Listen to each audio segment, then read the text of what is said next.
제가 마스크를 낀 이유는 뭐 지금까지 아시겠습니다만 이재명 대표께서 코로나 확진이 됐는데 제가 어제 이 대표님을 만났기 때문에 양해해 주시고요. 네, 이재명 대표 코로나19 양성이라고 합니다. 다행히도요. 이재명 대표가 어제 만났던 조국 대표와 허은하 대표 모두 음성이라고 합니다. 다만 이번 주 일요일에 예정돼 있었던 여야 대표 회담은 미뤄지게 됐는데요. 이재명 대표님의 쾌유를 바랍니다. 시간이 더 생긴 만큼 더 충실하게 준비해서 민생을 위한 회담, 정치 복원을 위한 회담, 정쟁 중단을 선언하는 회담이 이루어지기를 기대합니다. 혹시 회담이 취소되는 것 아니냐 이런 우려도 잠깐 나왔었는데 그건 아니고요. 실무적인 논의도 계속하고 있다고 합니다. 어제 오후에 실무 회동도 있었습니다. 기싸움을 하면서 회동이 미뤄지고 있다거나 아니면 일부 무슨 관계자 말을 통해서 이런저런 얘기 나오는 거에 대해서는 사실과 좀 다른 부분이 많다라는. 다만 회담은 다음 주보다 더 늦어질 가능성도 있다고 했습니다. 네, 이게 건강 문제여서 뭐 건강 문제로 정치 일정이 미뤄진 것에 대한 유불리를 정치적으로 따지기도 좀 어려운 문제이긴 한데 김민정 의원님, 일단 지금 주요 일정들은 다 미뤄지거나 취소가 됐어요. 네, 공교롭게 그렇게 됐는데요. 아무래도 이 폭염 속에 전당대회를 한 달 이상 치렀기 때문에 출마했던 모든 후보자들, 최고위원 되신 분들 뭐 다 굉장히 고생했고 체중도 많이 줄고 이렇게 힘든 그 과정을 지나왔거든요. 그래서 아마 면역도 좀 떨어지지 않았나 이런 생각도 드는데 공교롭게 이제 확진 판정을 받아서 아마 26일까지는 자가격리를 해야 되는 것 같아요. 그러니까 다음 주 월요일까지 정도 되는데 그래서 뭐 일정은 당연히 수년될 수밖에 없고 오늘 뭐 양산도 가서 문재인 전 대통령 대 예방하고 또 봉화마을도 가고 이런 일정들이 쭉 계획이 돼 있었었는데 수년될 수밖에 없다고 생각합니다.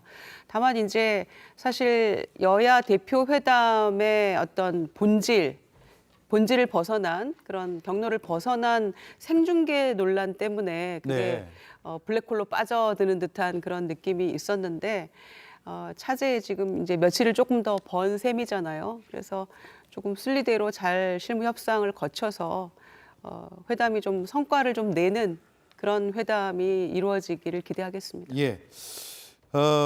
어제 이제 이재명 대표하고 조국 대표가 만났고요. 그리고 나서 허은하 대표하고 또 이재명 대표가 만나는데 이렇게 야당 대표들끼리 만나고 나서 다음 날 양성이 나오니까 이게 혹시나 이제 확산되지 않을까라고 걱정하시는 분들이 많은데 두 분은 괜찮으신 거죠, 지금? 네. 오늘 자가 검진을 하셨는데 음성으로 나왔고요. 네.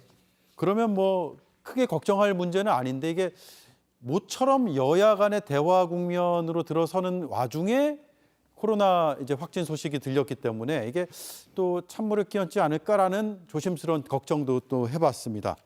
정강재 의원님, 그러면 지금 대표 회담이 연기가 됐고 한 일주일 정도 연기된다고 알려져 있는데 그만큼 어쨌든 실무 협의를 할 시간은 번개되잖아요. 네. 어떤 점을 좀 보충해서 협의를 해야 된다고 보십니까? 뭐 이 뜻하지 않은 그 코로나 변수로 인해서 예정된 모임이 수년되기는 했지만 그게 뭐 그 다시 더 잘 만나서 이야기할 수 있는 충분한 계기가 될 거라고 생각합니다. 오늘 실제로 당내에서 그러면 언제 어떤 시기에 다시 만나자고 제안을 할지 이런 부분들에 대한 고민들도 좀 있었거든요.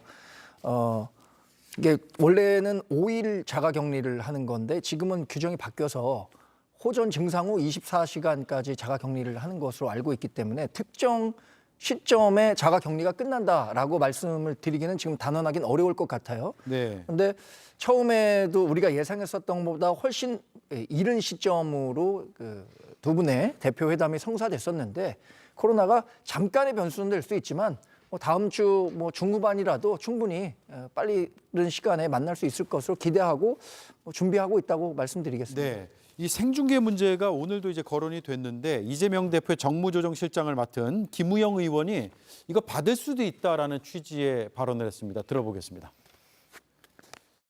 얼마든지 받을 수 있습니다. 다만 그 내용의 의제에 있어서의 공정하고 또 야당의 입장을 존중하는 여당의 자세를 전제했을 때 실무적으로 회담에서의 어떤 그 성격과 예. 내용, 의제 조율이 안 되면 파기될 수도 있는 것이죠. 그래요? 뭐든지. 예. 김희정 의원님, 그러니까 이제 형식에 얽매여서 의제 설정이라든가 아니면 이 대화 자체가 잘 안 되는 쪽으로 갈 수도 있으니까 흔쾌히 받겠다, 다만 의제에 집중하겠다 이런 의미로 들리는데요. 네, 뭐 사실 토론 자체가 뭐 어렵거나 뭐 두려워서 회피하는 듯한 양상으로 비춰지는데 그거는 아니죠. 예. 다만 여야 대표가 지금 어렵사리 이렇게 만나게 잡았는데 성과를 좀 내자는 쪽에 이제 포커스를 맞추는 거 아니겠습니까? 그런데 두 대표의 양상이 좀 다르죠. 당내 입지가. 이재명 대표 같은 경우에는 이제 리더십이 더욱 공고해져서 콘크리트 리더십처럼 됐기 때문에 사실은 뭐 대표가 정권을 가지고 협상에 임한다라고 볼 수 있는 반면에 한동훈 대표는 모래 위에 지은 집처럼 예. 아직은 당내 기반이 취약하다고 볼 수밖에 없고 그게 뭐 입증하듯이 신주호 전략부총장이 그렇게 얘기를 했더라고요. 협상에서 뭔가 좀 결과가 나오더라도 또 당내 의원들의 뭐 동의를 좀 얻는 절차가 필요하다 이렇게 했기 때문에 과거에 원내대표가 협상하고 뭔가 좀 타결을 해도 돌아가서 의총에서 또 결렬되는 경우 굉장히 많았잖아요. 지금 한동훈 대표의 입지가 딱 그 정도인 것 같아요. 그래서 생각컨대 과거 비대위원장 시절에 총선 치르면서 뭐 목련꽃 피면 김포가 서울이 됩니다. 이런 예. 약간 뜬구름 잡는 얘기 있잖아요. 그리고 뭐 내년 1월 1일에 뭐 금투세가 시행되는 일은 없어야 됩니다. 이런 이야기들. 그리고 뭐 생중계가 뭐 어떻습니까? 이런 얘기들은 지금 본인의 입지를 조금 뭔가 탈피해 보고자 하는 그런 뭐 하나의 제안이라고 보고요. 그래서 김우영 의원도 뭐 얘기했다시피 이걸 뭐 못해서 못하는 게 아니고 저는 개인적으로는 이거는 쓸데없는 일이라고 생각하거든요. 생중계 예. 이거는 성과를 내기 위해서는 사실 허심탄회하게 그 대표가 마주 앉아서 밀당도 하면서 이렇게 해야 되는 건데 그런 모습을 뭐 생중계에서 뭘 어떻게 하자는 건지 잘 모르겠어요. 그래서 그게 여의도 문법이 아니라고 주장하고 싶은지는 모르겠습니다만은 저는 개인적으로는 굉장히 그 쓸데없는 제안이다라고 생각합니다만은 마치 이거를 이 대표가 피해가는 듯한 그런 식으로 막 국민의힘에서 얘기를 하고 공격을 하니까 뭐 못할 건 없다라고 이제 얘기를 하는 것 같은데 저는 그 며칠간의 숨고르기 동안에 이재명 대표는 빨리 쾌유하시고 그리고 의제 설정을 좀 잘해서 성과를 하나라도 좀 얻어내자, 네. 결과를 결과를 좀 만들자라는 거에 집중했으면 좋겠어요. 그러니까 생중계획 이런 얘기는 좀 저는 개인적으로는 매우 못마땅합니다. 못마땅하다. 어제 제가 그 정성국 의원을 인터뷰했거든요. 국민의힘의 이제 한동훈 대표가 본인이 아이디어를 낸 것이 바로 이 생중계다라고 전해줬는데 그러면서 이재명 대표의 중도층 공략 경쟁이 이제 계속 강화될 거다 이런 발언을 했는데 일단 들어보겠습니다. 앞으로 이재명 대표와 한동훈 대표는 중도층 공략을 위한 치열한 경쟁을 할 것이다. 그리고 이 부분이 성과가 나는 쪽에서 지지율은 올라갈 것이고 좌지우지 될 것이다. 그래서 이번 이제 회담도 그런 중도 공략 경쟁의 일환이 아니냐라는 생각도 드는데 이번 이제 회담에서 국민의힘이 가장 이 중도층을 겨냥한 의제라고 생각하는 건 뭘까요? 지금 금융투자세와 상속세, 종부세 이런 세제 개편과 같은 문제들이 예.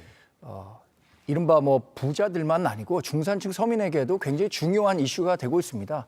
이런 부분들 풀지 않고는 우리 내수 경제 회복이 어렵다고 보고 있기 때문에 세제 개편과 관련해서 민주당이 어떤 입장을 갖고 있는지 특히 종부세나 상속세 완화와 관련해서도 민주당이 여러 다양한 의견들이 나오고 있는데 이 부분에 대해서 어떤 식으로 좀 접점을 찾을 수 있을지가 관건이 될 것이라고 보고 있고요. 예. 또 하나는 민생지원금 문제. 이 민주당에서는 이재명 공약 1호 공약이었기 때문에 굉장히 열의를 갖고 추진하고 있습니다만 우리 정부와 정당은 현금 살포하는 방식은 절대 받아들일 수 없다라고 얘기하고 있습니다. 대신에 꼭 필요한 사람들을 더 두텁게 지원하고 이 양극화 과정에서 격차가 굉장히 크게 벌어졌습니다. 이 격차 해소를 줄일 수 있는 민생 정책들을 복원하자라는 부분들에 대해서 집중할 것으로 보입니다. 저는 이 정쟁을 정단하자라는 논의를 계속하고 있거든요. 그 무리한 탄핵이나 특검법안 발의 같은 것들도 이제 국회가 정말 다람쥐 쳇바퀴 도는 방식으로는 어떠한 성과도 낼 수 없다는 것을 인식하고 같이 좀 협치할 수 있는 방안을 모색하는 논의가 가장 우선돼야 될 것으로 예. 보고 있습니다. 이게 이제 거대 양당 사이의 협상이 계속 이루어지다 보니까 조국 혁신당과 개혁신당의 목소리를 많이 못 듣게 되는데 양당에 제안할 게 있으면 한번 어떤 걸 해보시면 좋을 것 같아요. 그러니까 이런 것들을 꼭 의제로 삼았으면 좋겠다라든가 아니면 특정 의제에 대해서 이런 식의 논의가 필요하지 않느냐라는 의견이 있을 수도 있을 것 같은데 윤재관 의원님. 기왕에 세제 문제가 나왔으니까요. 예. 정말 대한민국의 소는 누가 키우는지 모르겠습니다. 누구도 책임 있는 양대 정당이 현재 감세 레이스를 경쟁적으로 하고 있거든요. 예. 모두가 다 세금 깎아주자고만 얘기하고 있는데 작년에 우리나라 세수가 어떻게 됐습니까? 56조가 펑크가 났고 재정은 100조가 적자가 났습니다. 이런 상태에서 계속 유지되면 나라가 어떻게 되겠습니까? 거덜 나는 겁니다. 5년 안에 끝나는 겁니다. 그런 상황에서 좋습니다. 여러 가지 세수를 합리적으로 개편한다는 건 좋은데 그러면 어디에서 보충을 할 건지 그러면 나라는 어떻게 운영을 할 건지에 대한 책임 있는 얘기를 해야 될 거 아니겠습니까? 그냥 깎아주자고만 계속 감세 레이스 경쟁만 하고 예. 어떻게 보충할 건지를 얘기하지 않는 건 무책임한 거 아닙니까? 그래서 저희 조국 혁신당에서는 그러한 관점에서 이 재정 파탄의 문제, 재정의 심각한 위기의 문제에 대해서 양당이 정말 책임성 있게 논의를 해야 된다고 생각을 하고요. 특히나 지금 나오는 상속세 문제까지도 지금 거론이 되고 있는데 세제 개편 문제는 정말 심도 있게 그리고 양당뿐만이 아니고 조국혁신당 그리고 개혁신당 이렇게 원내 정당들이 모여서 정말 해법을 찾아야 된다. 그렇게 꼭 제안을 꼭 드리고 싶습니다. 네, 감세 경쟁할 때가 아니다 이 얘기네요. 예. 어저께 사실 이재명 대표께서 저희 허은하 대표 예방을 와주셨어요. 그래서 1시간 가까이 얘기를 하셨는데요. 저도 그 자리에 있었다 보니까 이제 많은 이야기를 좀 들을 수 있었습니다. 저희는 일단 제안이라고 해서는 우리 국민의힘과 민주당이 만나실 때 찻잔 하나 더 놔달라. 네. 예, 그렇게 해서 소수당의 목소리를 좀 존중해 주십사 말씀도 드렸고요. 그다음에 허은하 대표께서 금투세에 관한 이야기를 좀 말씀을 여쭙었어요. 다만 이제 내용은 이제 비공개담이다 보니까 말씀은 못 드리지만 그만큼 금투세에 대한 논의는 필요한 것은 맞는 것 같습니다. 이제 저는 사실 개인적으로 이제 20대 국회 때 금투세 법안의 초안을 만드는 과정에 같이 이제 참여를 했었던 부분이 예. 있습니다. 그러다 보니까 금투세가 어떤 취지로 만들었는지 아주 잘 압니다. 우리나라 증권거래세는 가장 큰 문제가 소득이 있는 곳에 세금을 부여한다는 원칙에서 벗어나 있어요. 일종의 통행세입니다. 그래서 이 증권거래세를 폐지하는 대신에 대안으로 나온 것이 금투세거든요. 그래서 그 취지에는 공감을 합니다. 다만 이제 문제가 좀 있어요.